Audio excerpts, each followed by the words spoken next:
Hello and welcome to UnHerd. I'm Freddie Sayers. Disinformation and misinformation. How many times have you heard those terms in the past few years? As a phenomenon, it seems to have grown out of all proportion. And now it really does seem to have become a system of information control. And that we really need to take seriously and understand. Jacob Siegel is a regular columnist at UnHerd, as well as senior editor at Tablet magazine and editor of their daily newsletter, The Scroll.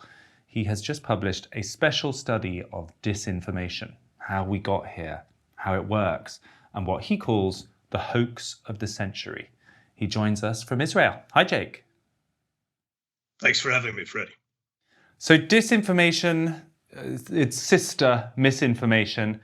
We hear this all the time. This is if you wanted to draw up a list of the buzzwords of the 2020s, you feel like disinformation would be up there.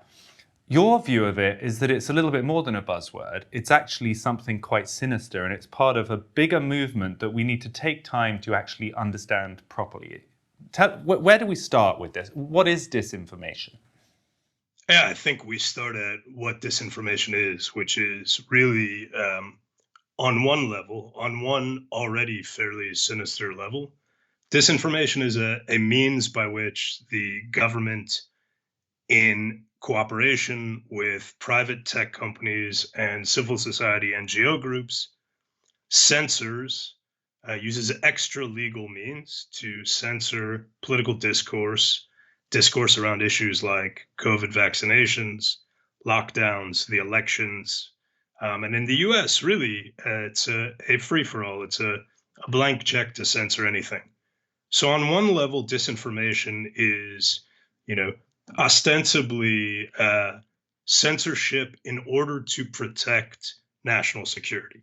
So that's one way to understand it. But I think in a larger sense, that machinery of censorship is not simply, say, opportunistically looking to erase certain things from the public record that are, unflattering to political elites.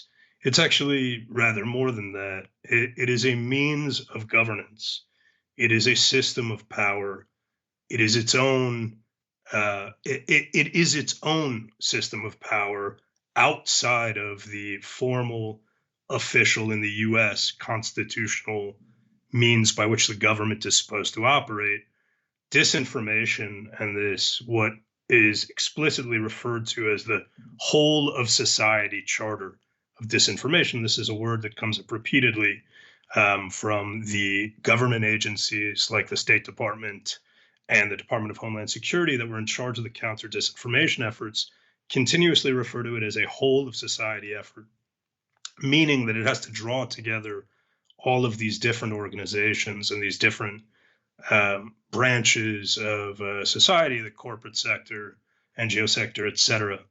And in so doing, it essentially places itself above democratic constitutional procedures, clearly above the voters and citizens of the country as its own self-legitimating system of power.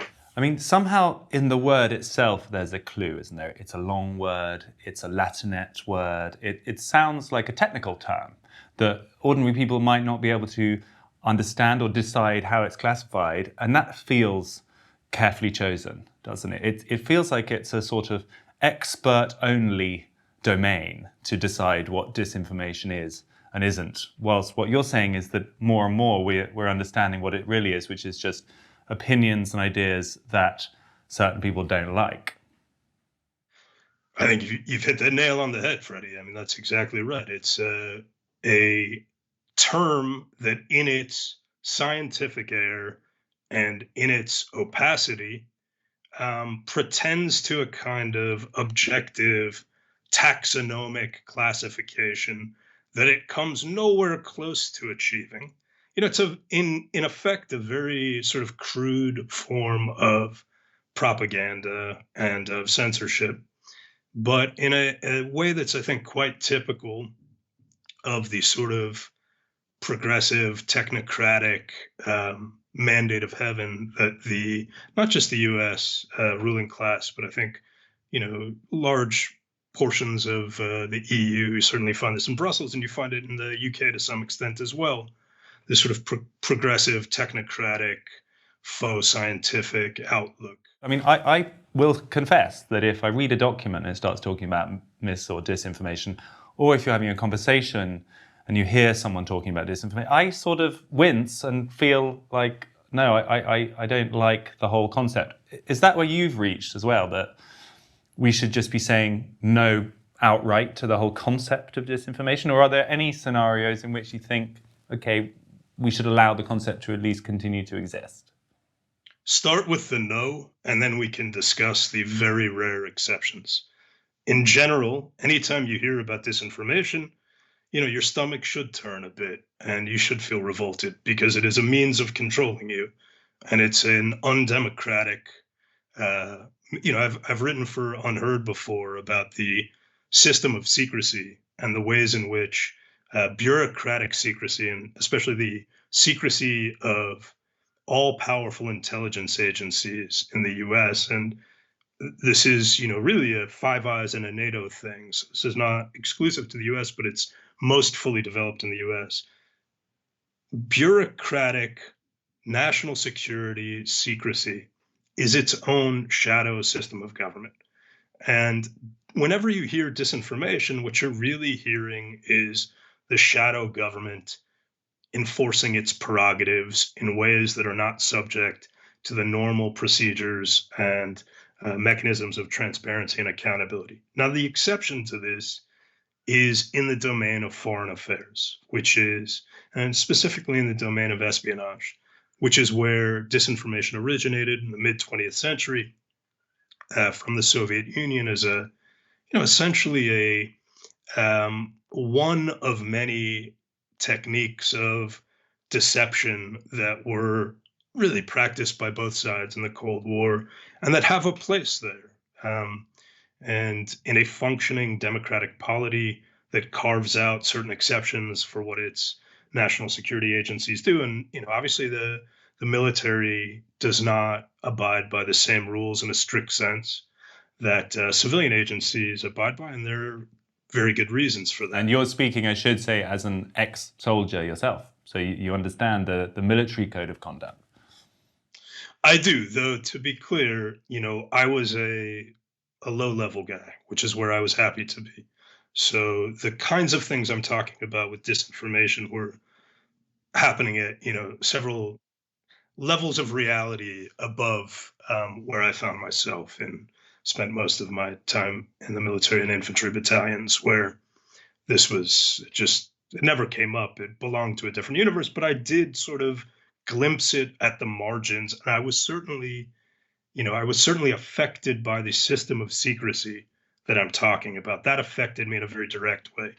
But I make that distinction in part to draw out the fact that in its sort of technical sense, in the way in which, to your earlier point about, are there any circumstances in which we should take this information seriously?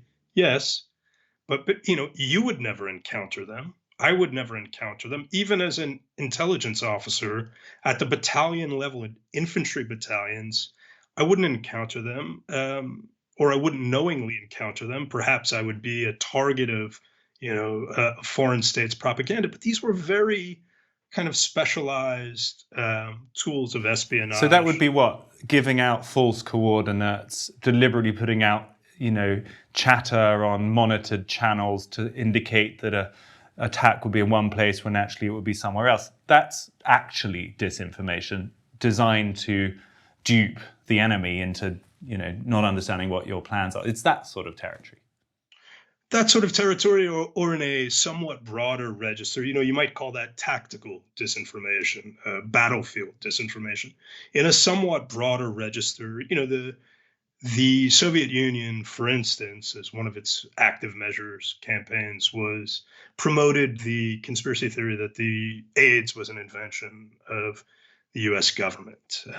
And I don't want to say too much about that because I don't know the details of that story too well. I don't want to botch them, but things like that were not uncommon. The Soviet Union would promote stories that were intended to discredit the United States. And there's always been a bit of sort of bleeding between strictly battlefield applications and broader political applications.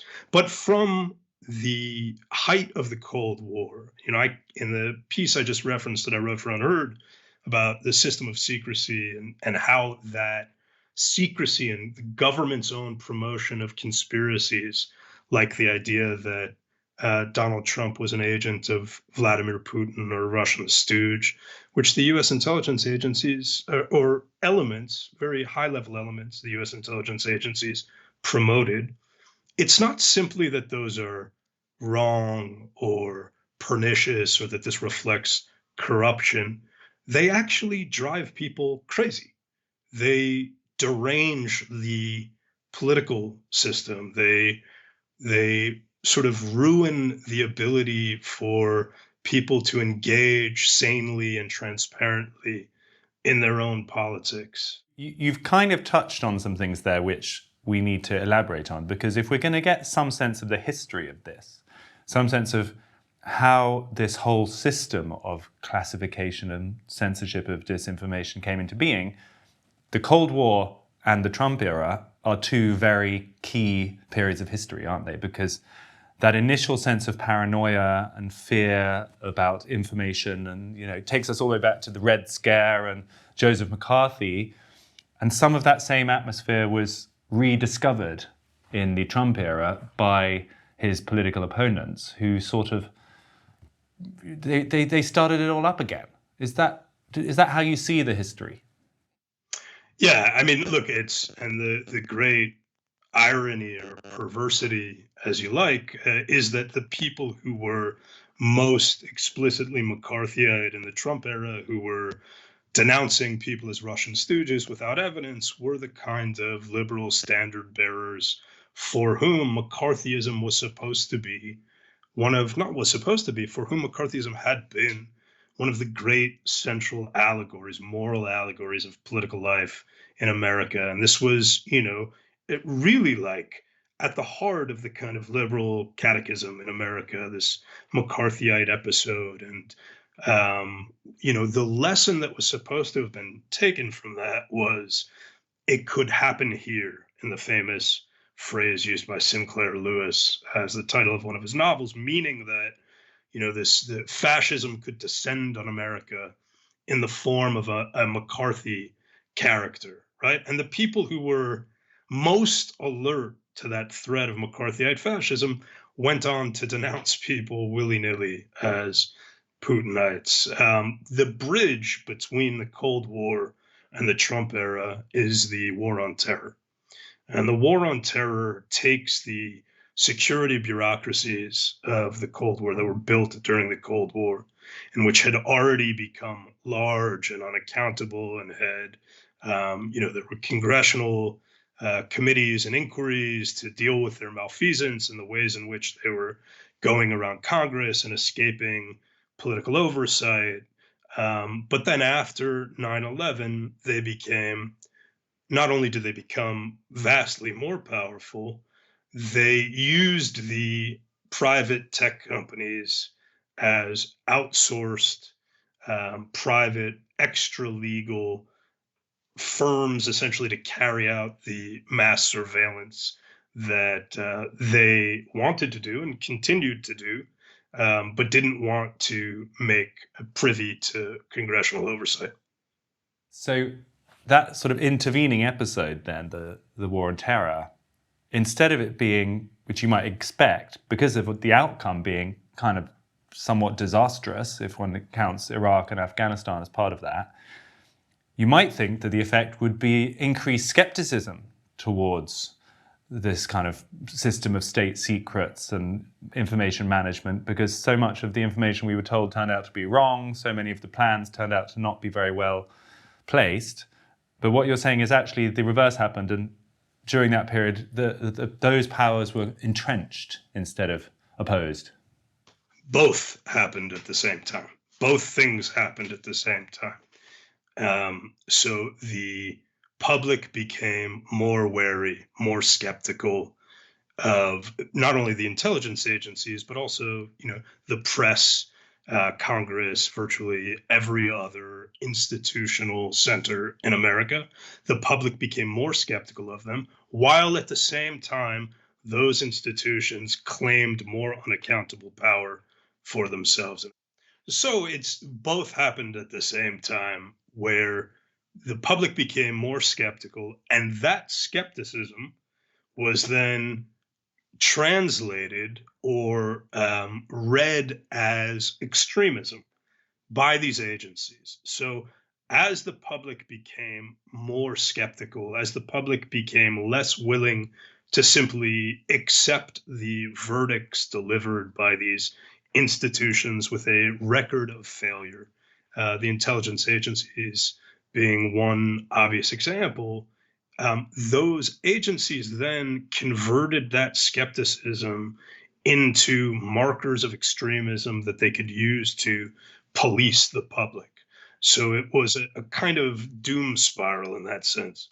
And that really sped up with the arrival of Donald Trump, didn't it? I mean, in a way, what you're describing is when a society ceases to trust itself, or where one part of society starts being suspicious about another. And you can enter this sort of doom loop where the greater the suspicion, the more the attempts to assert control and dominate the other part need to get. Bring us forward then to the Trump era, culminating in his victory in 2016, and the Democrats and I guess the establishment reaction to that. That doom loop just got deeper and deeper, didn't it? It got deeper and deeper, and Trump, because he was such a threatening figure, threatening for reasons that I think were understandable at the time. So the response to Donald Trump was unbelievably damaging.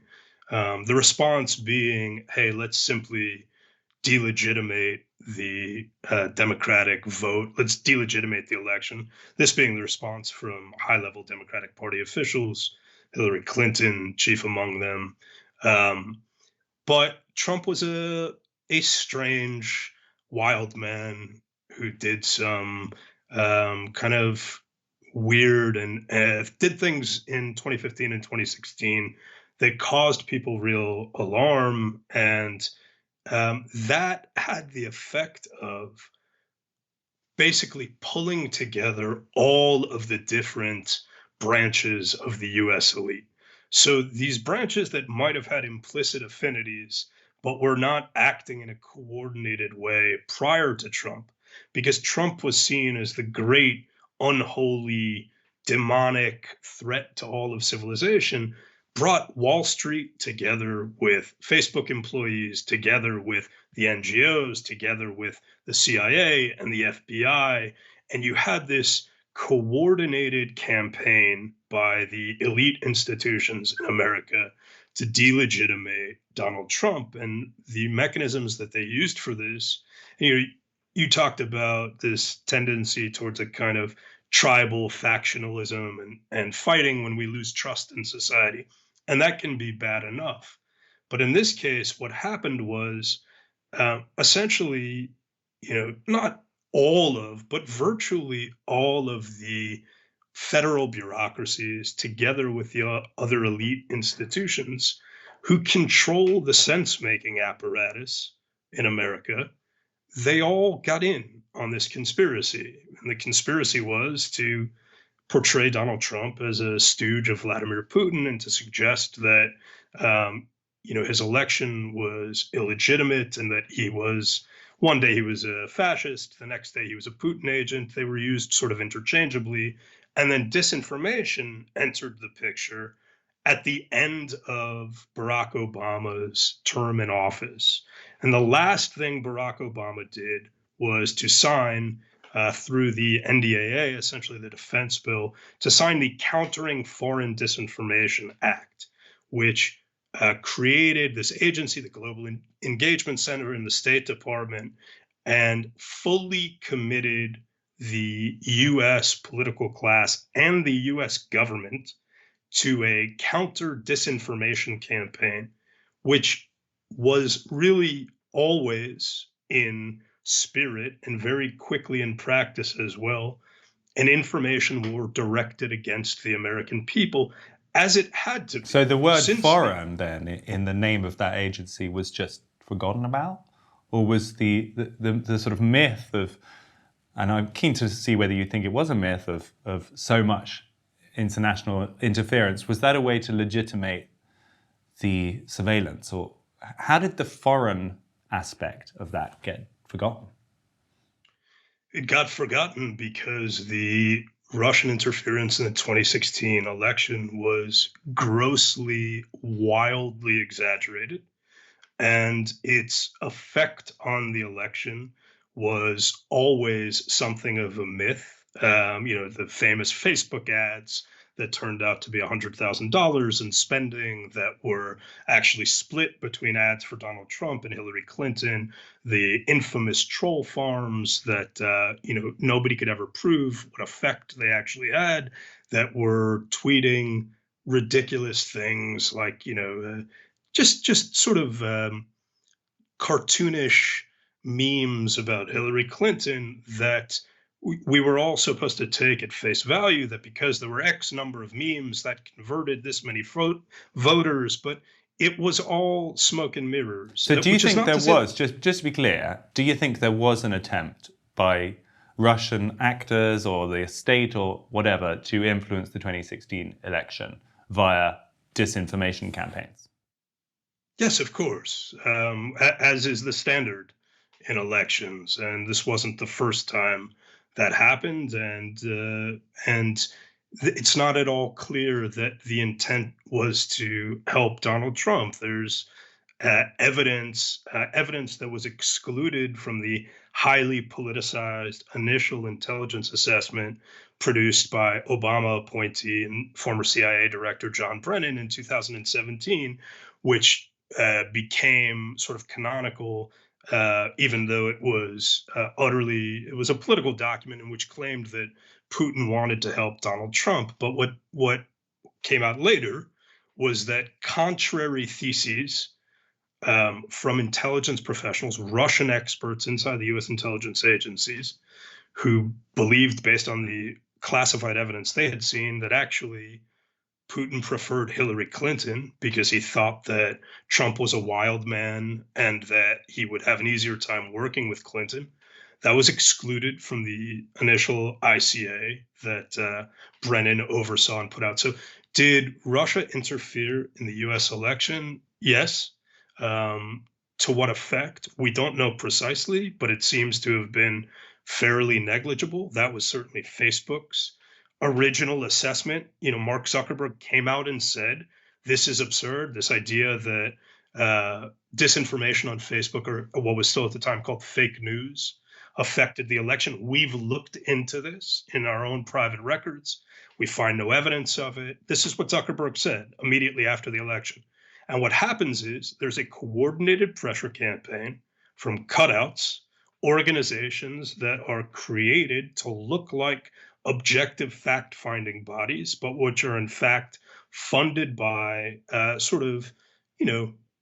what you could either call Democratic Party operatives, ruling party operatives, organizations like the International Fact-Checking Network, which is created by Pointer, which is, without getting into all the details, people can look it up and see for themselves. But these organizations pretend to be objective, neutral, scientific organizations, and they say, hey, actually, A, fake news did cause this, and B, we can help you, so you never have this problem again. And that's how they install themselves inside of Facebook as this sort of privatized compliance cadre, to ensure that there is no more dissent against certain ruling party orthodoxies. So the truth, as you see it, is that, yeah, Russia tried to interfere, probably not very effectively in any direction. Maybe they have a policy of generally trying to sow chaos around the place, and that's part of what they consider to be, effective for their interests. But the effect of that was hugely exaggerated, and it almost became this foundational myth which allowed all of these new organizations to blossom, and this much more this clampdown to start, really, in the years after 2016. It was a reaction to that Trump victory.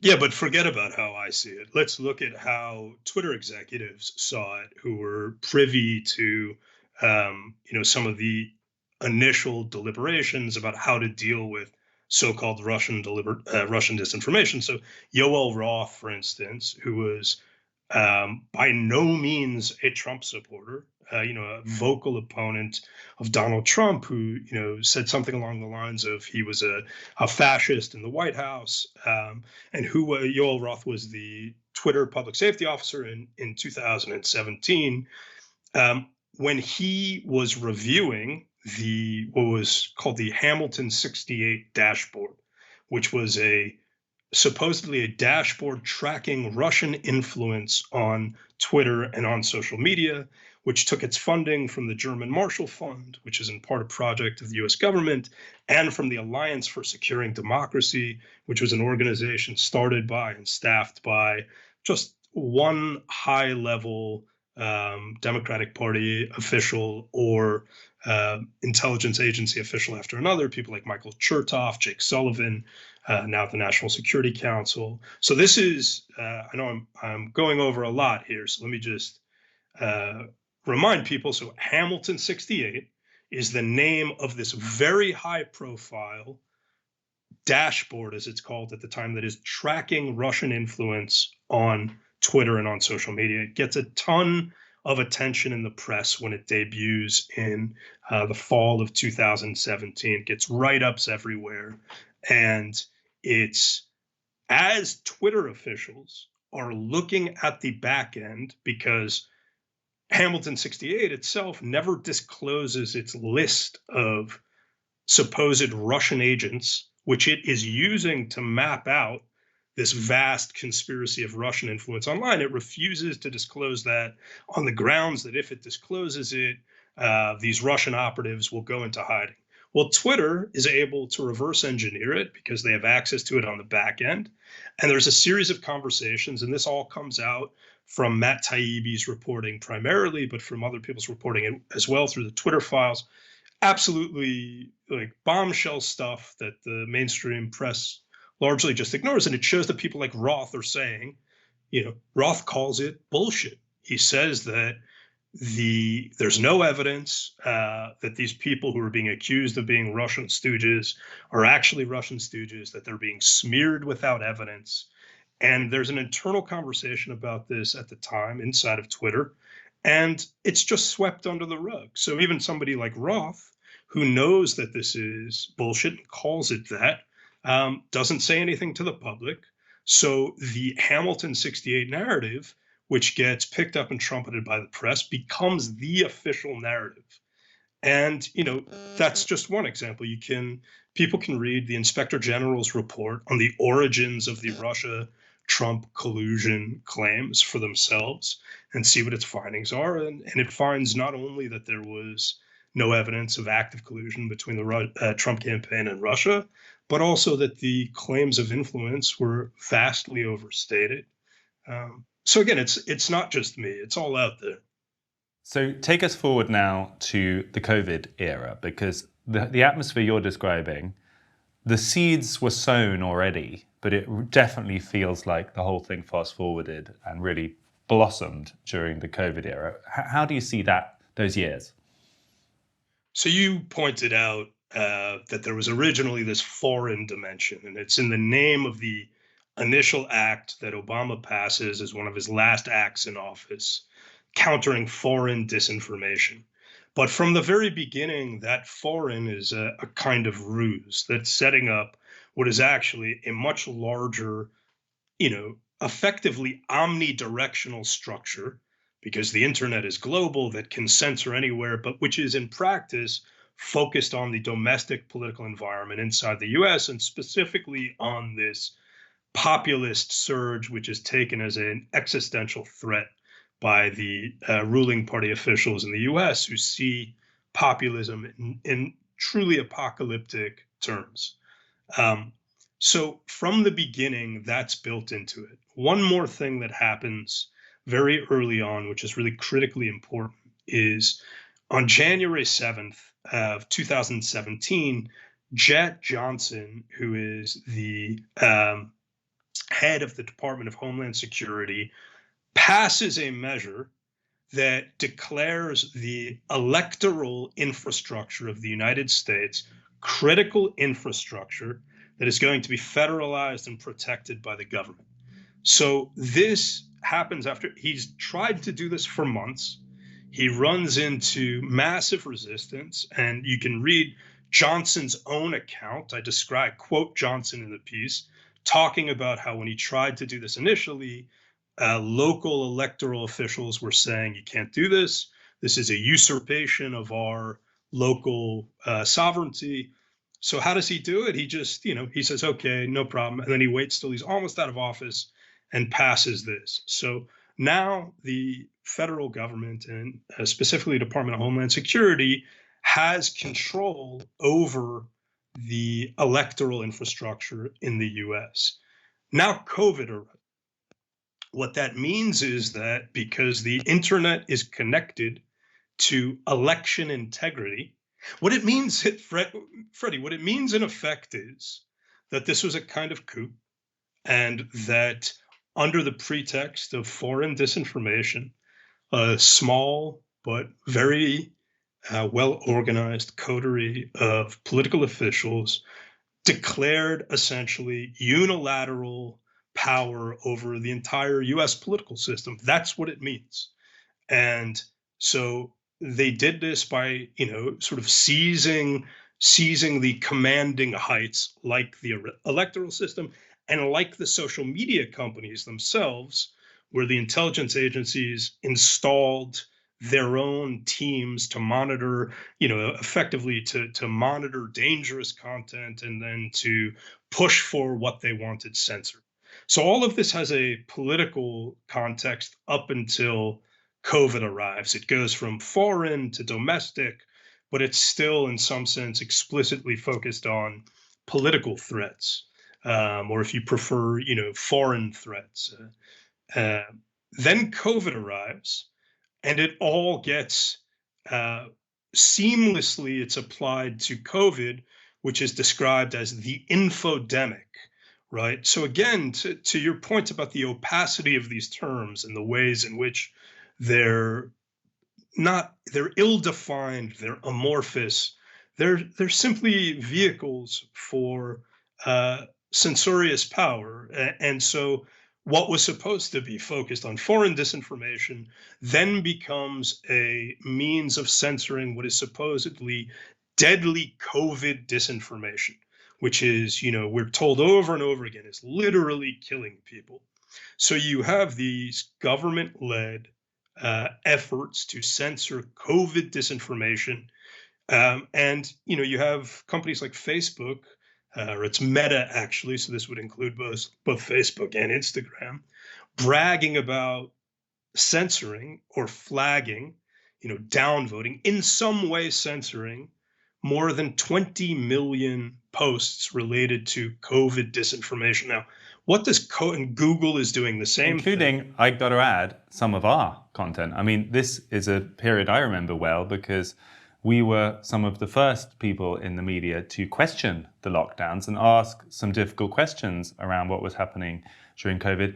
And yes, those months in 2020 from March onwards, I think have changed a lot of people forever because they had such a surreal atmosphere. And not only was society locked down, but the information flow was locked down. And you had this weird, particularly here in the UK, where the BBC, a national broadcaster, feels particularly like it needs to just toe the government line on health issues. But you had all of the main media outlets saying the same thing all the time, just sort of stay at home, stay at home. It felt incredibly dystopian. And I guess that was the moment where the organizations, the infrastructure you're talking about, did actually successfully seize the information that we all get. And it's pretty much taken the 3 years since to start to bust some holes in that. And that job is still not complete. But those months in 2020 feel like an absolutely central part of this story. Yeah, and I think that, the greatest mass migration of the modern era is the migration to online affected by the COVID lockdowns, which made people just exponentially more vulnerable to information operations and to programs of information control. If you're living your life online in lockdown, all of a sudden, your senses are no longer regulating your sense of reality in the same way. And that has all kinds of horrible effects. Depression shoots up. It's the ways in which it's bad are numerous. But one of them is that it makes people more susceptible to these sorts of campaigns. And it's not just controversial material that's getting censored. I want to add, it's a totally capricious standard that's defined by the whims of the government and the institutional bodies at any moment. So Google's policy, for instance, which was to flag information, literally they use the word problematic, that's deemed problematic or that goes against World Health Organization guidelines or US CDC guidelines, at various points includes you could be censored for suggesting that COVID came from a laboratory in China, right? That was, you could be censored. You could be censored for suggesting that masks don't work, right? That masks don't stop transmission. Of course, you could be censored for suggesting that vaccines don't stop transmission. You could be censored for suggesting any number of things that later turned out to be true. And the standard, it's not that science was wrong or that Just to science add one, evolved. in my mind, particularly egregious example, we had a piece that was criticizing the World Health Organization's report into China's handling of COVID as being inadequate because it was carried out in a very small number of days and was completely uncritical of the Chinese regime. And of course, the World Health Organization gets a lot of funding from China. This piece came out in UnHerd and then was censored by Facebook. So, the tentacles went very far and some very, very strange decisions were made during that time. As they were always intended to go, in my assessment, as was the plan all along. And, it's hard to get into it sounds like a large and maybe at this point unsubstantiated assertion, but I think I will be able to substantiate it in future work on this. And it's substantiated already to some extent in my essay, A Guide to Understanding the Hoax of the Century. But I would just add that what you're describing is the sort of, the weirdness of the standard that was applied, the incoherence of it, is a reflection not of the fact that the authorities got things wrong. It's a reflection of the fundamental intrinsic nature of disinformation, which is not a scientific or an objective category, but which refers in its real sense simply to that which the government or the ruling bodies find inconvenient. At any time, it's whatever is a challenge to them is disinformation. And you can see that in these wild fluctuations in what counts as disinformation. One day it's disinformation to say that masks work. Another day it's disinformation to say that masks don't work. There's never any accountability. There's never any fundamental revisiting of the mechanisms by which these decisions are made. These decisions are never subject to democratic checks. They're totally opaque.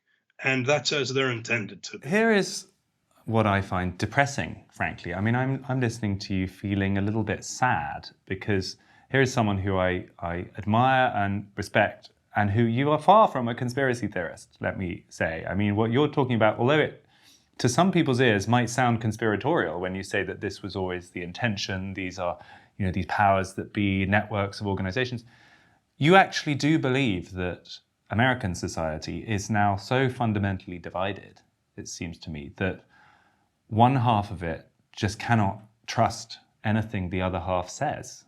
So we seem to be in this really quite sad situation where, some people accuse the other people of conspiracies and then they return with, hey, but you're the real conspiracy theorist because you're doing X, Y, and Z. Where do we go from here? It feels so broken.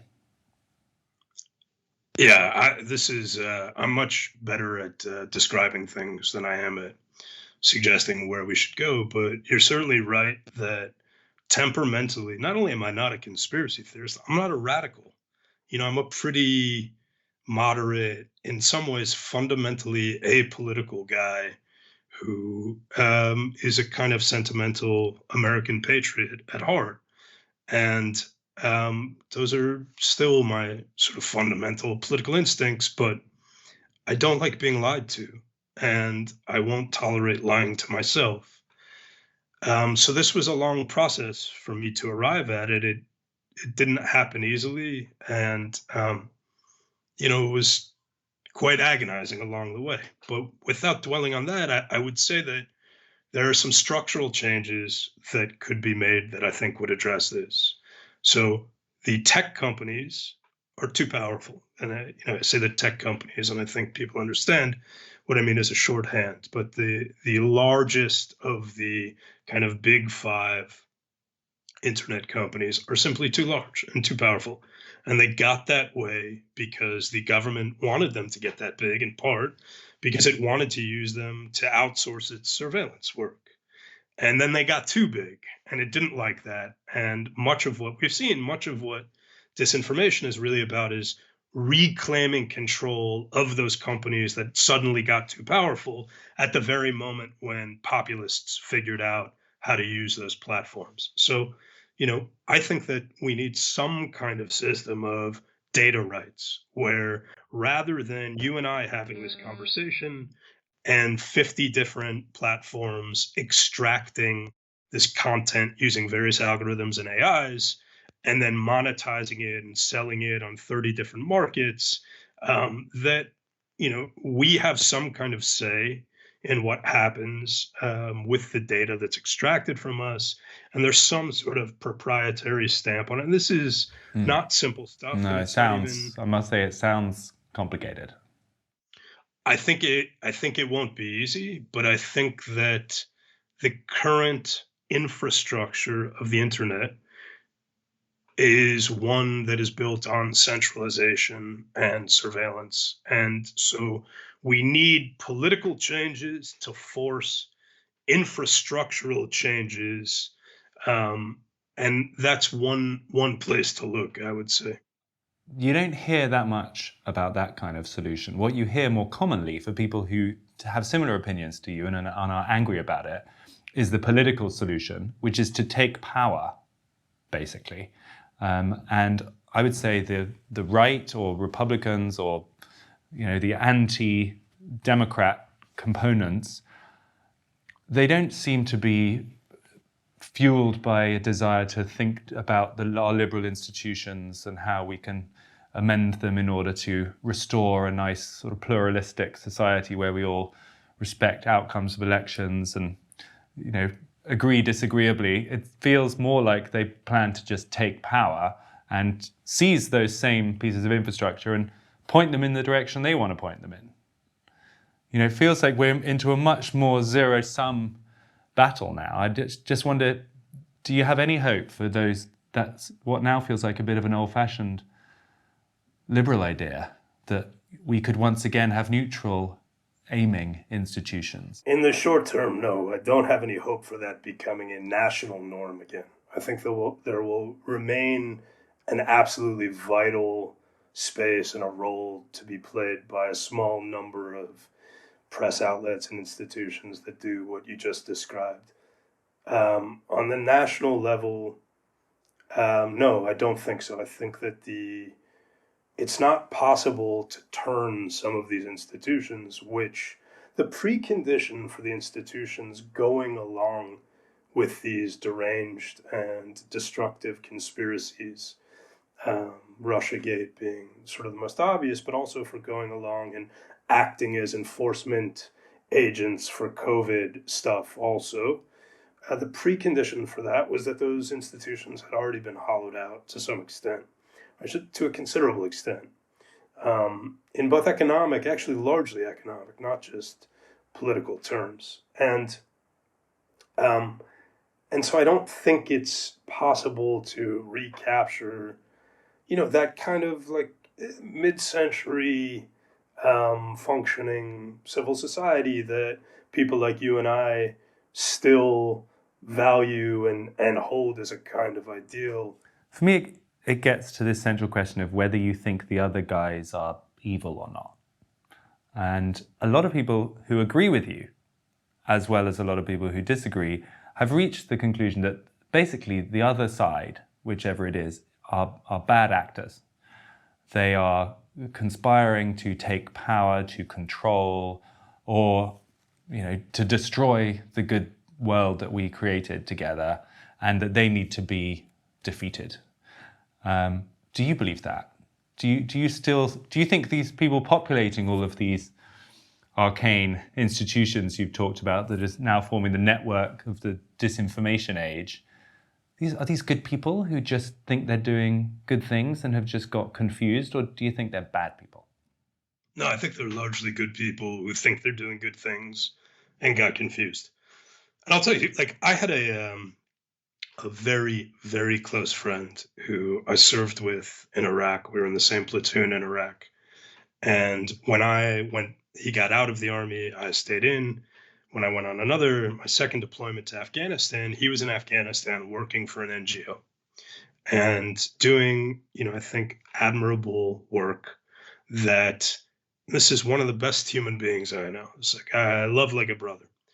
But when I took a hard look at what the US was doing in Afghanistan for 20 years, later I determined that one of the things that had happened was these NGOs full of good, well-intentioned people like my best friend were drawn into what was essentially a corrupt and losing enterprise.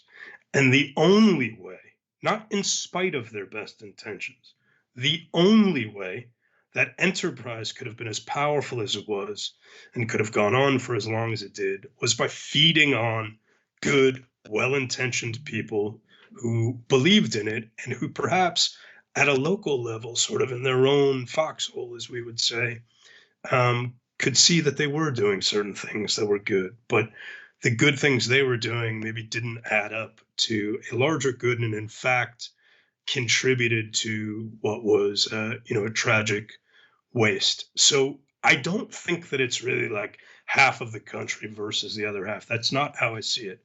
I think that there's a very small, real core power elite ruling party in America, and that their great success and their great wickedness, in a sense, has been to use information operations and control over the narrative organs of society to convince millions of people to join in their cause by making that cause a source of primary identity, the resistance, as it were. I'm going to leave it there on that note, because although it's a little bit of a depressing one, I feel like there was a hopeful turn at the end of what you said there, that we shouldn't, maybe if each of us fails to view the opponent in quite such a kind of black and white Manichaean enemy friend way, we can each begin to get back to something a little bit more normal. Sounds good to me. Jacob, thank you so much. And to those people who want to read your piece, it is up at Tablet. Also, your articles at UnHerd. We'll put links to them in the bottom. Thank you for joining us today, Jake Siegel. Thanks for having me, Freddie. That was Jacob Siegel, sometimes read here at UnHerd, otherwise at Tablet magazine, where he is senior editor. Thanks to him for his time. We were looking there at disinformation, this weird concept that you now hear all the time, and that I think he is taking suitably seriously, for it seems to be at the heart of the whole information exchange and where we can and can't trust what we hear. So thank you to him. Thanks to you for joining. This was UnHerd.